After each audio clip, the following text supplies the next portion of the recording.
ములుగు జిల్లాలో మాజీ ఉప ప్రధాని బాబు జగ్జీవన్ రావు 119వ జయంతి వేడుకలు ఘనంగా జిల్లా కలెక్టర్ టి. దివాకర్ వేడుకలను చేశారు. జగజ్జీవన్ రావు నిమ్న కులాల అభివృద్ధి కొరకు చాలా కృషి చేశారు.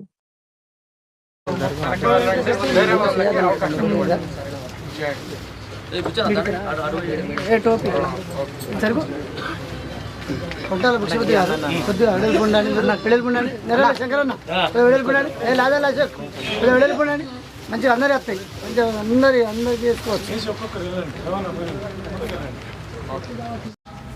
ఈరోజు మనం ఎవరిదైతే జయంతోత్సవం చేసుకుంటున్నామో వాళ్ళ జీవితాశయాల్ని మనం నిజంగా ఎన్ని రోజులు మనము పాటిస్తున్నాం. ఒక్కరోజు వచ్చి జై జై కొట్టి, ఒక్కరోజు వచ్చి జై జై అనిపించి పూలమాల చేస్తే పెద్ద అయిపోదు. వాళ్ళు చెప్పిన దాన్ని మనము ప్రతిరోజు మనము ఆచరణలో పాటించాలి. అది నిజమైన వాళ్ళకి మనం ఇచ్చే గౌరవం. ఫస్ట్ మనము అది అర్థం చేసుకోవాలి. దాంట్లో నాకు తెలిసి ఇక్కడున్న ప్రతి ఒక్కరు జగ్జీవన్ రావు గారు చెప్పిన మాటలు కానీ, వాళ్ళు చేసిన కార్యక్రమాలని చూసి ఇన్స్పైర్ అయిన వాళ్ళు, సమతావాదాన్ని చెప్పే వాళ్ళే అయి ఉండడమే దీనికి ఒక పెద్ద నిదర్శనం, దీని యొక్క సక్సెస్కి పెద్ద నిదర్శనం. ఓకే, మనము కోఆర్డినేషన్లో కొంచెం లోపం అనేది మనము అందరూ చెప్పుకుంటున్నాము. మీరు చెప్పినట్టు ఏదైతే ఉత్సవ కమిటీ మీకు ఏది కావాలో అది మనము చేద్దాము. దాంట్లో పెద్ద సమస్య ఏం కాదు. దీంట్లో ఒక మాట నేను చెప్తాను. నాకు వచ్చిన ఇన్ఫర్మేషన్ కానీ, మాకు ఉన్న ఫీడ్బ్యాక్ కానీ దాని గురించి ఒక గురువు శిష్యుడు మాట్లాడుతుంటారట. శిష్యుడికి ఒక చిన్న కట్ట ఇస్తాడు. ఏంటి ఇది కట్ట, ఏం బలంగా లేదని ఇట్లా విరిగేస్తాడు. 2 కట్టలు ఇస్తాడు, రెండింటిని పట్టుకి విరిగేస్తాడు. అలాగే 5 ఇస్తాడు, 5ని చాలా బలం పెట్టి విరిగేస్తాడు. అదే ఒక 10 కట్టలు ఇస్తే అది విరగదు అది. సో అట్లా ఐక్యంగా అందరూ ఉంటేనే ఏదైనా మనము ముందుకు పోతాం, ముందుకు సక్సెస్ అవుతాం.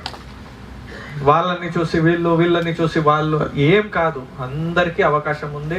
మనం చేసే కర్మం అంటే మనం చేసే పని మనకు ఫస్ట్ ఆహ్లాదం కనిపించాలి.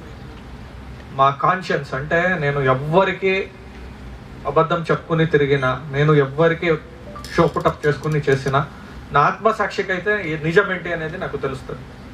ప్రతి ఒక్క మనిషి మనం చేసే పని కరెక్ట్ ఉంటే చాలు. మనం చేయడం వల్ల ఒకళ్ళకి ఇబ్బంది కాకుండా వాళ్ళకి హెల్ప్ అయితే చాలు. అట్లాంటి మైండ్ సెట్ ఉంటే చాలు. వేరే ఇంకా ఏం పెద్ద మనకి చేయాల్సిన అవసరం లేదు. దీంతో పాటు మనము ఈ ఒక్కరోజే మనము ఉన్న సమస్యల నుంచి చెప్పుకోవడము ఇది అట్లా కాదు. ఇది డెమోక్రసీ అనేది ఒకటి ఉంది. మనము కొంచెం ఆలోచన చేయాలి. ఇద్దరు ముగ్గురు మాట్లాడితే కొంత, అంటే నేను కన్నడ లిటరేచర్ చదివాను. కన్నడ లిటరేచర్లో ఇట్లనే ఉంటుంది. 4 హంతాలు ఉంటాయి. ఫస్ట్ నవోదయ అని చెప్తారు. నవోదయ అంటే కవులు వాళ్ళు ఎట్లా ఫీల్ చేస్తారంటే, ప్రపంచంలో అంత మంచిగా ఉంది, అంత బ్యూటిఫుల్, ఇంత లైఫ్ సో బ్యూటిఫుల్, దీన్ని ఎంజాయ్ చేయాలి. సూర్యోదయం చూడండి ఎంత మంచిగా ఉంది, పక్షులు చూడండి ఎంత మంచిగా ఉంది. ప్రతి ఒక్కటిని ఆహ్లాదిస్తాడు. అది మనిషి ఫస్ట్. తర్వాత ఇంకొక ఎదుగుల రియాలిటీ, నవ్య అని అంటాం దాన్ని. నవ్య కావ్యంలో ఏమవుతుంది అంటే దేనికి అర్థం లేదు. అంటే ఏంటిది, పుట్టుకల్లోనే అర్థం లేదు. పుట్టినప్పటి నుంచి తర్వాత వచ్చేదన్ని సమస్య